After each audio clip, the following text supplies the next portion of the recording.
and thanks so much for joining us here today. I'm Roberta Marshall, and some of you may know me. I've been around, as Claire says, we are that old.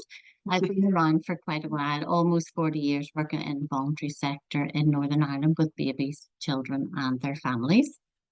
My connection with Help Kids Talk goes back to 2013 when we had someone over from Stoke Speaks Out talking about a model that they used that was a community-wide initiative for promoting speech, language and communication. And at that time, I was managing a Bernardo service, and Bernardo's works very closely in partnership with Early Intervention Lisburn. So we got involved from that early stage. More recently, I have become an early years consultant. So I'm actually in supporting Help Kids Talk. There's been a lot of development recently, and I'm in helping and supporting the team with some of those new developments. And this is my colleague, Kerry. Hi, so I'm Kerry Mulholland, and I'm a speech and language therapist by profession. And my involvement with Help Kids Talk is actually quite new. I joined the team just in April of last year. I've had a lot of experience over the years in training, and that's a big part of my role with Help Kids Talk. So I would be the person who provides most of the training, basic awareness training, and the level 1 that you're going to hear a wee bit about later on as we go through. So maybe if you could show us the next slide there.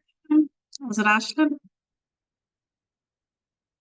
And we could just give you a wee bit of a background to why Help Kids Talk exists really. Some of the most disadvantaged communities across Northern Ireland, and I had to change this slide relatively recently. It was over 40% of children, but we're now over 50% of children are starting into preschool with a language delay or difficulty, which is quite staggering. Now, that's not really across the board. It's not every area of Northern Ireland, some of the more disadvantaged areas. And as you may well be aware, speech, language and communication needs actually impact a child's risk of developing difficulties with reading, writing and spelling. And that's simply because those two areas of our brain are very closely connected. Your ability to process spoken language and written language is very connected. And we don't want children to go on to have speech or to have reading, writing or spelling difficulties that impact their education.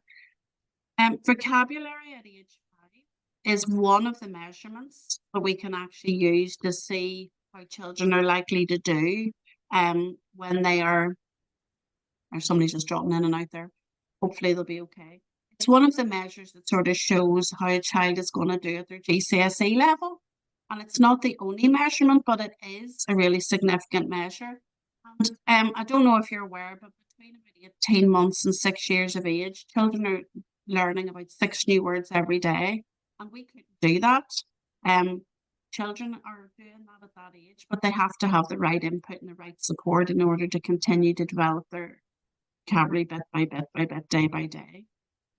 Another really interesting thing to think about is that, and we were talking about our 70 years of experience, not each, thankfully, but but when I was at university, I don't think we ever actually talked about the impact of a difficulty with speech, language and communication having an impact on your mental health. But we knew that without effective support, a third of children will go on to require services. So that's really staggering. And again, it just shows the importance of getting involved early and making a difference for our children. And another significant figure here, over 60% of young offenders across Northern Ireland have a speech, language and communication difficulty. And you'll be glad to know that we now have a speech and language therapy service in the prisons. And just in the autumn of last year, they started to pilot a Help Kids Talk project there, and they're running their third Help Kids Talk project or talk with fathers of children who are reporting really great benefits and how they might go on to communicate with their children who are coming in to visit them. So that's a very positive step forward as well, and that's continuing throughout this year. If you could show us the next slide, Roberta, I'll just take you on from there. Okay, so as we said earlier, Help Kids Talk has been around since 2013. Like all initiatives and projects, it has grown and developed and evolved over that time. One of the biggest developments for Help Kids Talk, as for all of us, was really COVID and the move to online training. Before that, most or all of our training was face to face.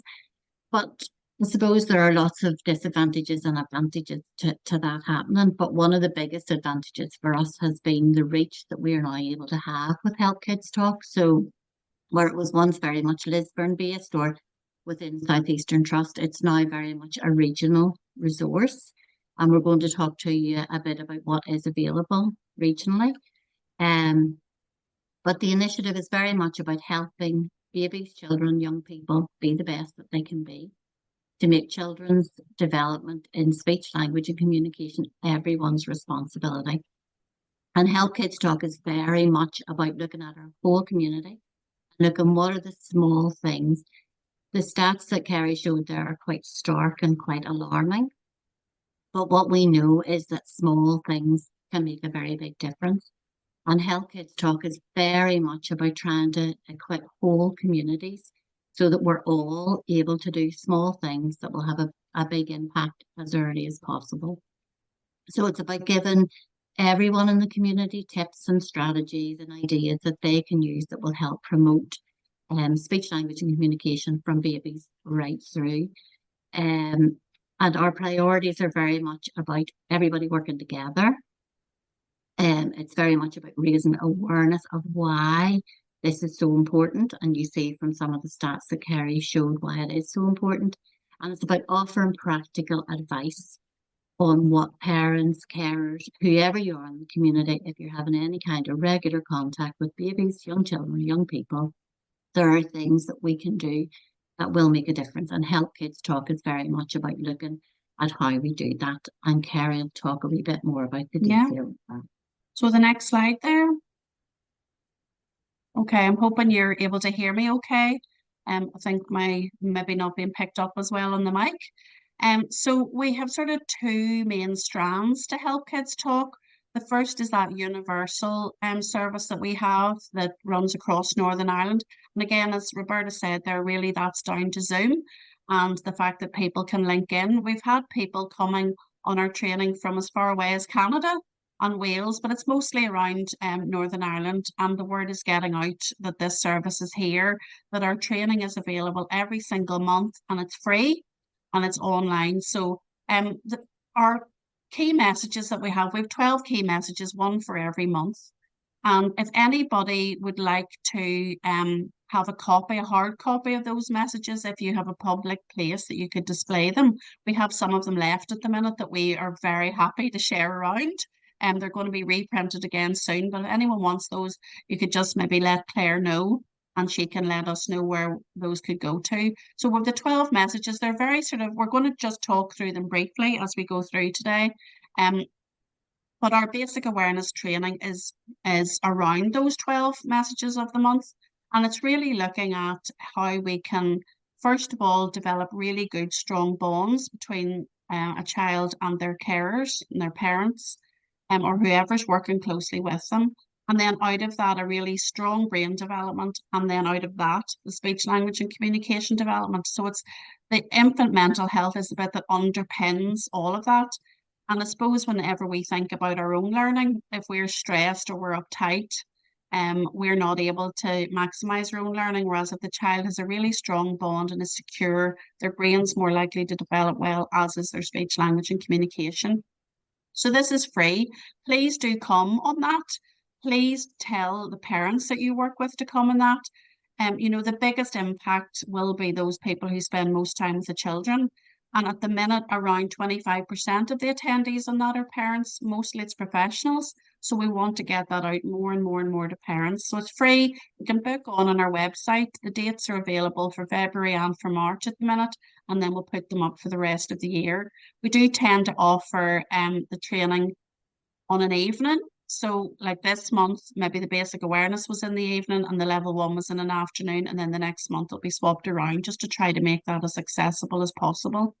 And so it's about 50 minutes long. The level 1 training looks in much more depth about the milestones of what you might expect children to be able to do speech and language wise at each year of 1, 2, 3, 4, 5, really those early years of a child's development. But we can offer advice and support to older children as well. So that's free and available. When you do that training, then you get a really beautiful downloadable digital manual. That's really fantastic resource. And I know that the manager for us in our Help Kids Talk program, she was a health visitor, and she was saying, had she had that manual, it would have been really helpful tool to her. So it's not that we're necessarily telling people new stuff, it's just collated well and it's there and it's accessible. And then we're developing bite-sized sessions. We're beavering away in the background, and we've got one on the website at the minute on appropriate use of a dummy. And I know that I've noticed there's a couple of speech and language therapist or assistants that are on the training today as well. That, some people would be quite militant about, you should never be using a dummy, whereas actually good use of a dummy is really appropriate for helping children self-soothe, so long as it's not overused. So we'll look a wee bit at that, the impact that overuse of a dummy can have on a child, on their speech, on their communication, just their interaction with other people, and then physically making sounds if you have something in your mouth. So that's one we're doing. We're developing bite-sized session on attention and listening at the minute, on stammering. What else we're doing? Gestures, Macathon.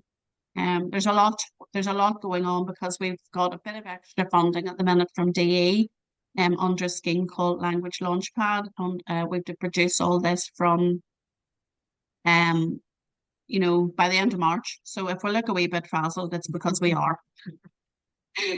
So we'll have a look at the next slide then.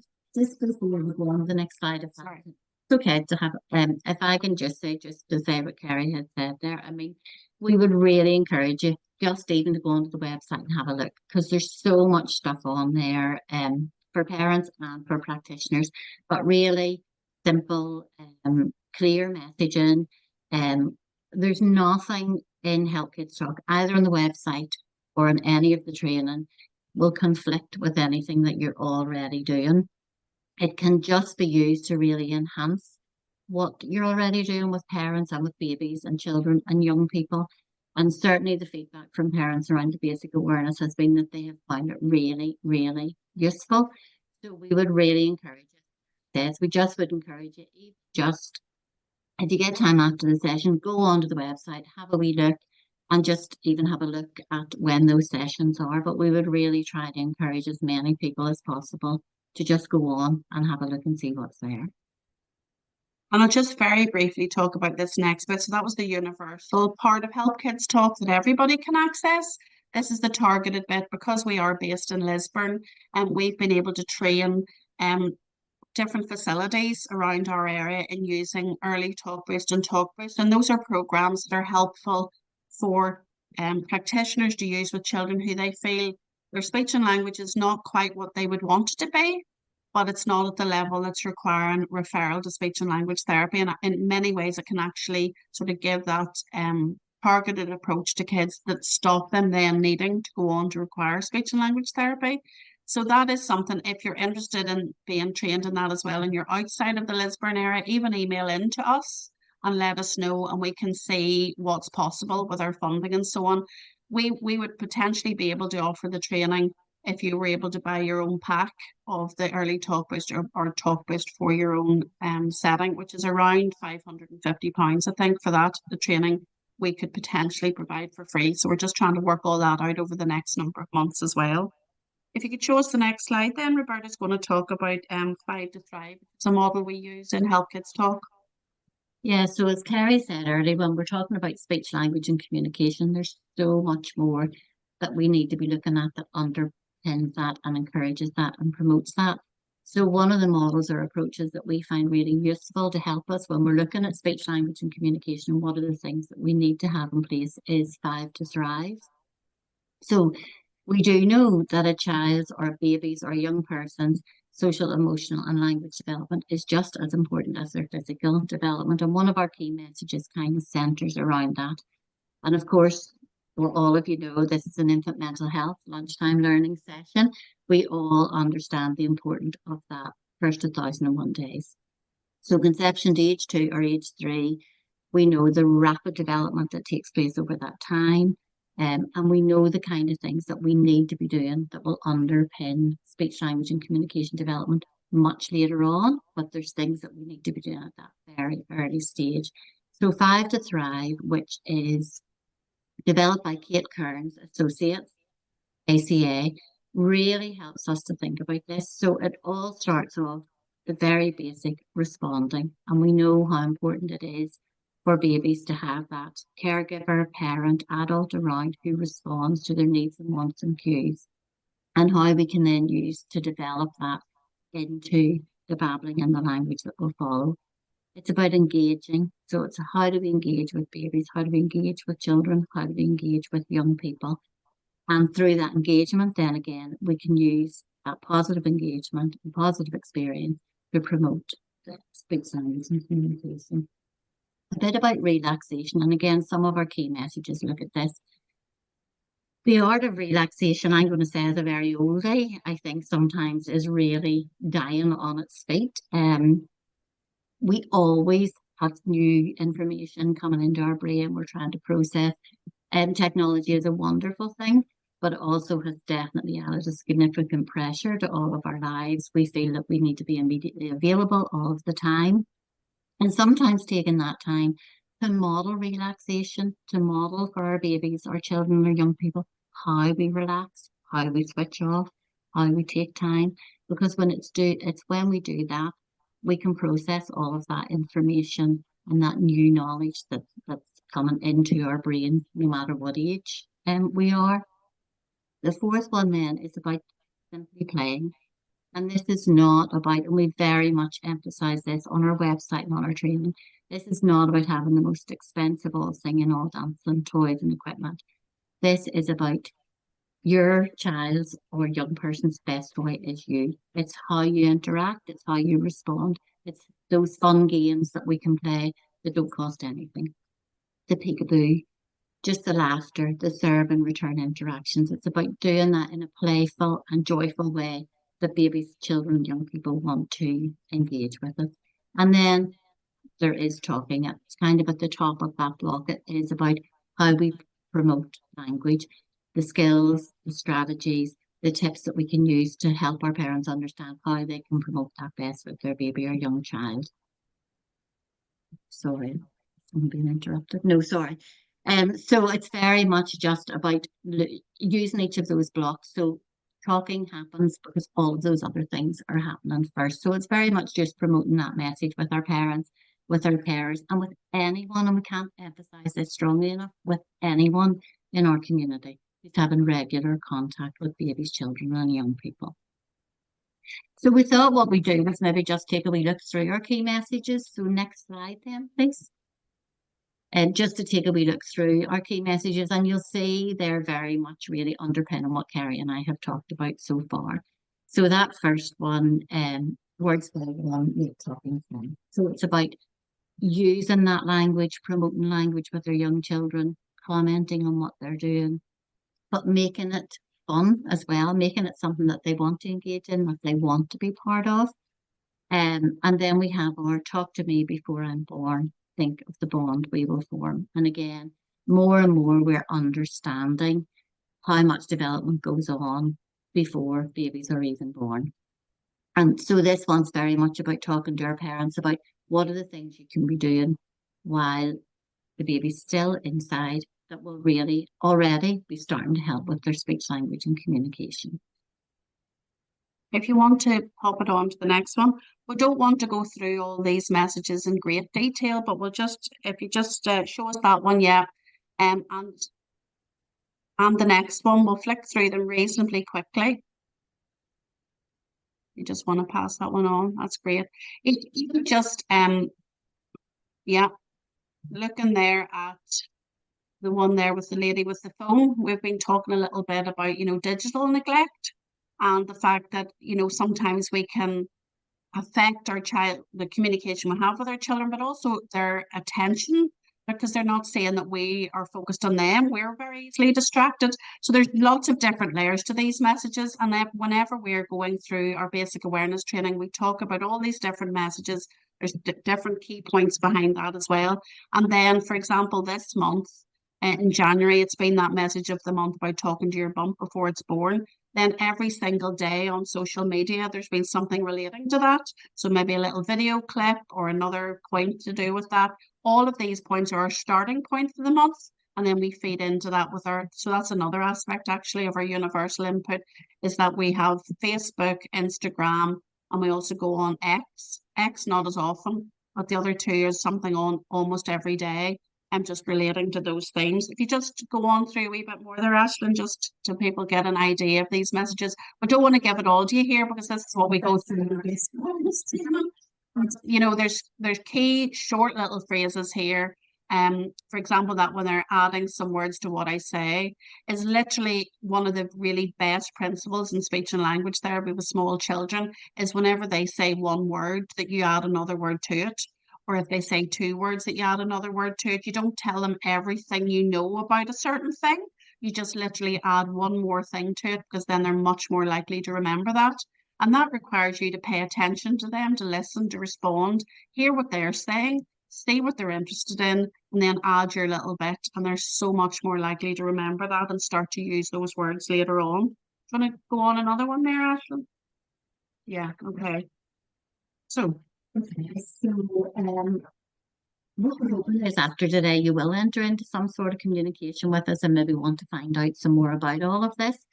And these are the different ways that we can all do that. So one is sharing the monthly messages or raising awareness of the Help Kids Talk initiative and then keeping Help Kids Talk as a priority. And I just want to talk a wee bit because sometimes you can think, well, what's that actually mean? So I'll talk a wee bit just about my experience of that. And as I said earlier, I previously managed a service called, it was Bernardo's Parent and Infant Project. And it was a service for under threes working out in the community. So we went out and delivered groups in the community in Lisburn and Greater Lisburn with parents and carers. So how we would have done this would just be about sharing those monthly messages with the parents. So just talking about, for example, this month it is, talk to me before I'm born, think of the ball we will form. So just really talking to parents about what that might mean, what it might mean for them, and just being open to the discussions around that. What we then went on to do was we actually developed some sessions specifically around the Help Kids Talk messages, and we would have used those with the parents, and maybe would have had some resources that, so for example, if it was books at one. yeah, You can turn a page at any age. Yeah. Then it would be about having more books and reading resources available and really encouraging the parents to use that with their baby or their young child. So I suppose we used it very much to enhance and promote our practice and just to make sure that we were doing all we possibly could to really promote that speech, language and communication with those babies and young toddlers from a very, very young age. So there's lots of ways that you can use this in your practice. And I really, again, would encourage you the basic awareness training, even just to come on to that initially and hear how some of that happens, I think would be really, really useful. So if you want to pop it on to the next slide there, we've developed a website. That was another development over the last year or so that we've actually got our own website now. And if you go on that, have a look about, see what's there. But do also contact us, just like Roberta was saying, they used with PIP and they sort of accessed our service and use it. We're very open to any of you approaching us and saying, well, you know, could you partner with us? Could you do this for us? We've actually worked with the council, for example, here in Lisburn. We have done different days like the Easter Bunny went through Bow Street Mall and she was collecting all the little dummies and that was just tying in with the launch of the dummy bite-size session. So we're able to get the word out about that. And we have partnered with the library, the local libraries here. We've had sessions where we were, you know, Help Kids Talk where they're giving out their little packs alongside someone reading stories. So it was just anything that's going on in the community. If you think, oh, I would really love to use those Help Kids Talk resources, you know, we're very happy to be involved where we can. But yeah, we're very open to that. Just email us in. The email address is obvious there on the website if you actually feed into that, or Claire could pass your individual emails as well.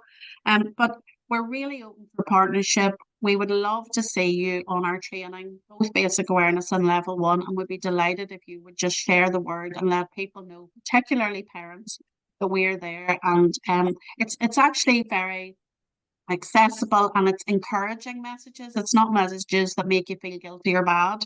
It's very achievable and things that you can do to make a huge impact for children. So we're